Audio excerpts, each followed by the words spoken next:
Théo, en partenariat avec les œuvres pontificales missionnaires, vous présente la Semaine missionnaire mondiale.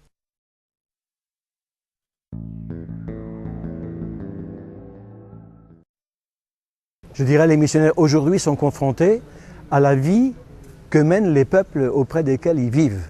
Ça, c'est la première des choses. Ils ne sont pas dans une bulle spéciale parce qu'ils sont missionnaires, ils partagent la vie des gens. Et ce qui frappe en Afrique actuellement, dans beaucoup de pays, c'est la grande pauvreté, la grande précarité des gens, de plus en plus.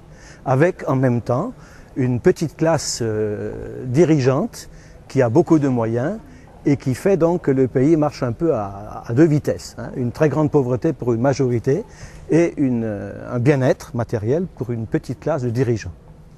Voilà un peu ce à quoi les missionnaires, parce qu'ils sont là-dedans, sont confrontés, comme tous les autres habitants et chrétiens, des églises dans lesquelles nous travaillons.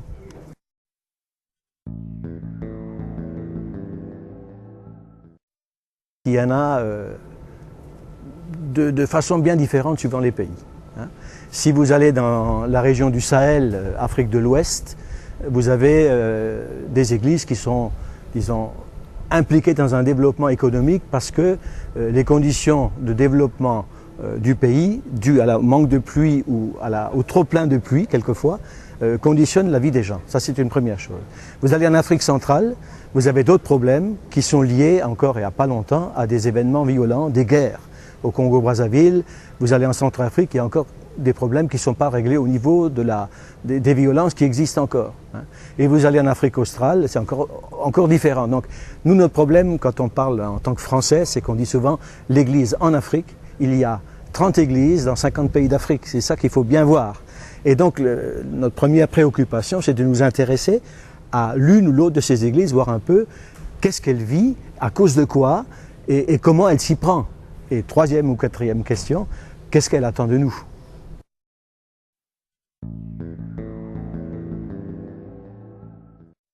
Disons, la grande évolution que je constate en 20 ans, c'est la prise de conscience de beaucoup de jeunes des réalités que je viens d'évoquer tout à l'heure. Nous pensons, en Occident, en France principalement, que l'Afrique ne bouge pas. C'est tout à fait faux. Il y a une prise de conscience de ces réalités politiques, économiques, de plus en plus claires dans beaucoup de têtes de jeunes Africains et d'Africaines. Et ça change tout. Mettez en plus ces relations d'Internet qui se mettent en place. Les hommes en Afrique ne se laissent plus mener par le bout du nez comme autrefois. Et ça, c'est la grande révolution en Afrique. Et ça enclenche un début de formation. Et c'est cette formation qui va changer l'Afrique et qui la change déjà. Il faut que nous en prenions compte. C'est vraiment une urgence pour notre 21e siècle. Pour soutenir la mission de l'Église dans le monde, envoyez vos dons aux œuvres pontificales missionnaires, 12 rue Salat, 69002, Lyon.